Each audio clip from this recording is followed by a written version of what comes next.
When we do the Jodan Uke, the inside arm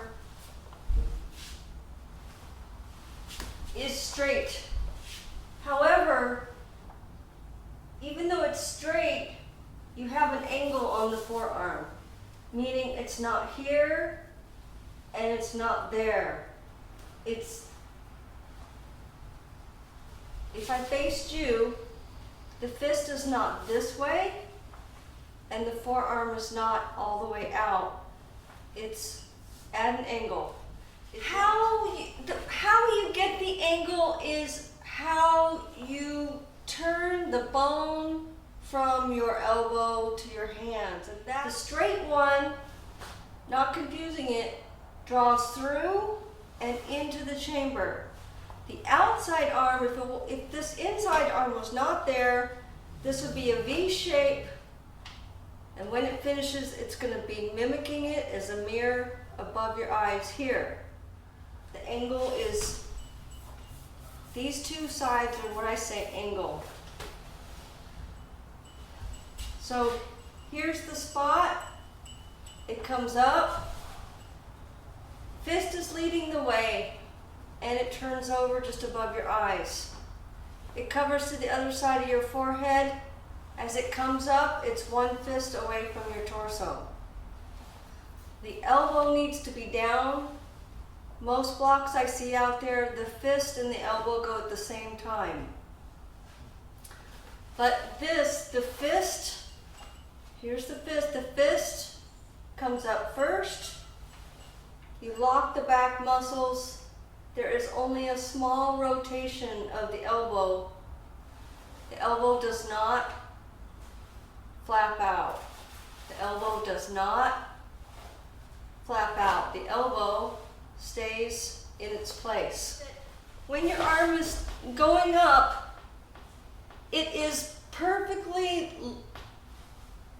as it travels up, it doesn't come out as it comes up. It travels in a straight, the distance, one is very close to your torso, and it keeps the exact same distance on the way up. That's how you get the most power. Orientations. So if it's flat here, this is not right. And if it's flat here, it's not right. The first two knuckles, that line coming right through there. So you should have a little bit of flesh on this side, just a little bit, and a little bit on that side. It's not flat, and it's not flat that way.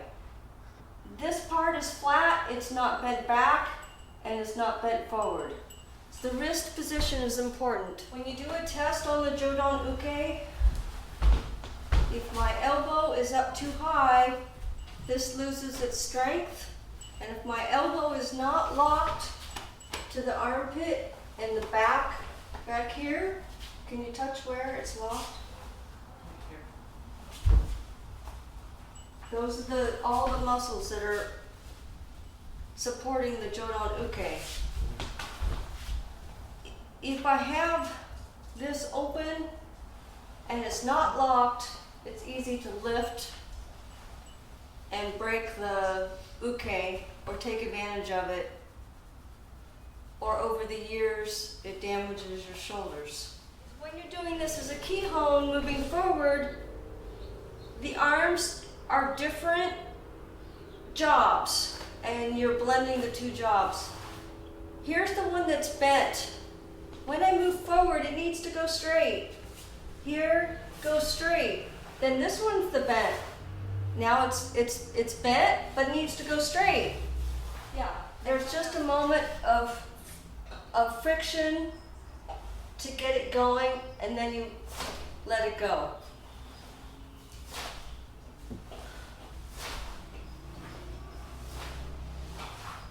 Slow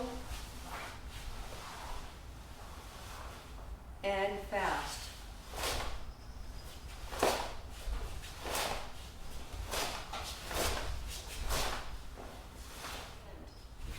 There are two functions of the Jodan Uke. The Jodan Uke is snapping. It's doing the bone cut. But it's also deflecting. It's not, the Jodan Uke is not lifting something that's grinding down on you. Here, there, see how I'm not like this? The idea is that the power is sliding. So it's a sliding function on the arm like this versus a lifting function. It's really thinking, it's really small. The action is really quite small. It's only to break the energy coming at you. It's not doing a whole lot except deflecting in a small area. The koshi behind it is the most difficult of the ukes. This is easy, but the Jodan Uke, although it follows the same koshi motion, it's really difficult because it's up high.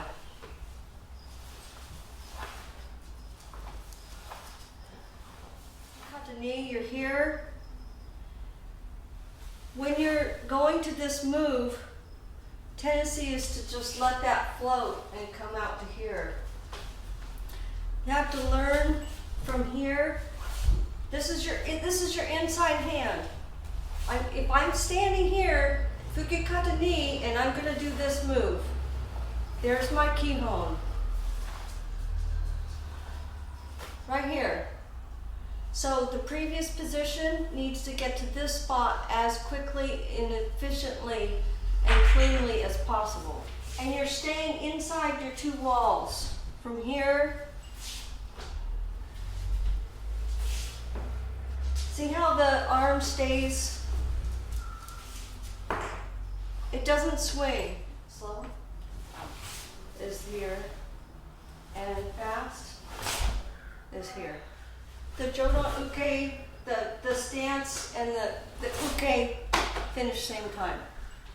You're blocking something coming at your head this way.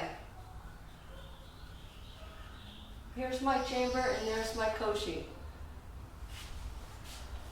I'm at an angle because I'm in the nekowash position, but it has to cover something coming straight down the center of my head.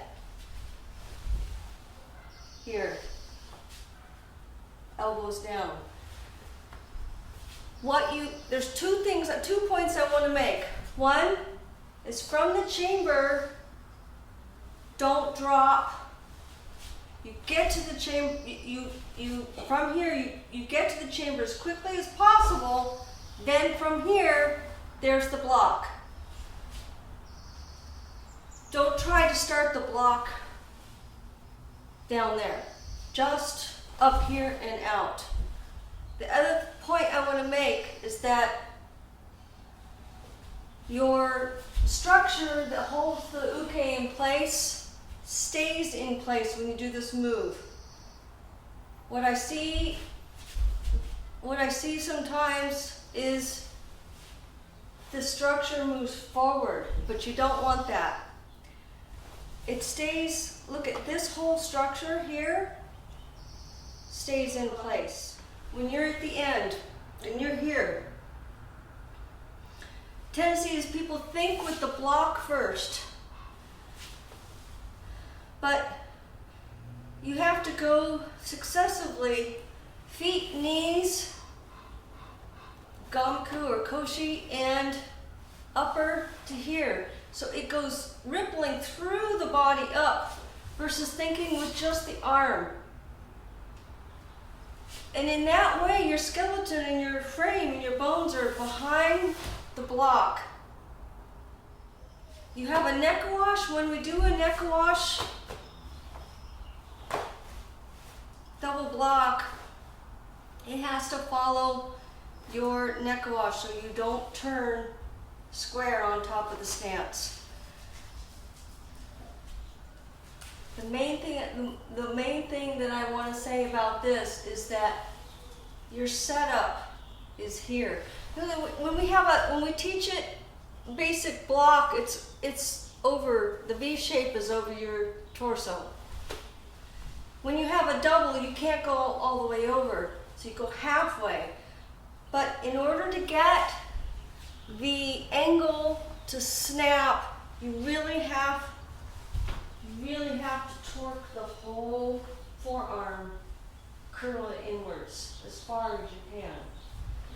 Then when you come up to the center. See, my elbows are down, and I don't do a lot of motion with the elbow, but I'm turning the whole forearm, a fist apart. Toe, and this is too far, this is too narrow. Don't overcompensate on it and get too narrow with the block.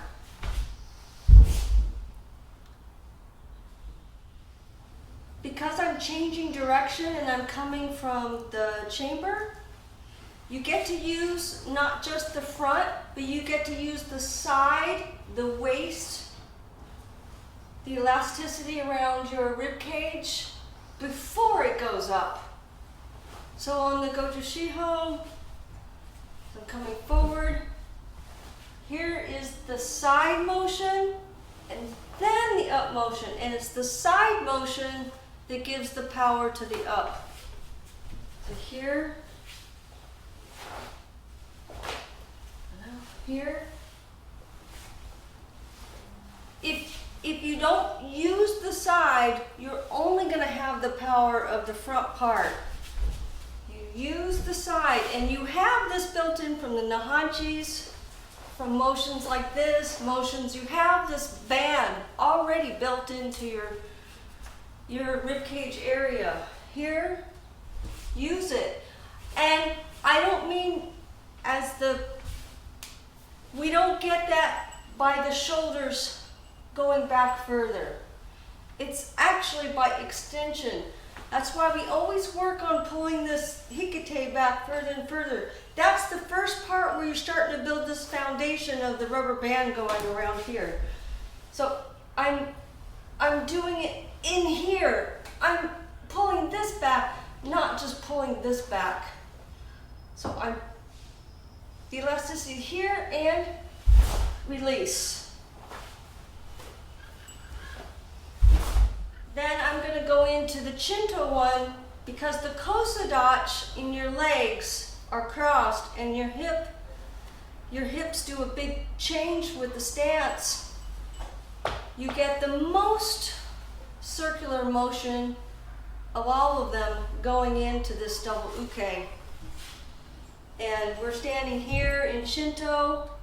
When I drop, you have a lot of motion because of the stance and because, again, you're using elasticity. You're here, and there's a lot of coil compared to the other two. This is like, I would consider half coil. This is somewhat flat. And this one teaches you a whole lot about the whole body twisting into that block. 1、2、3、4、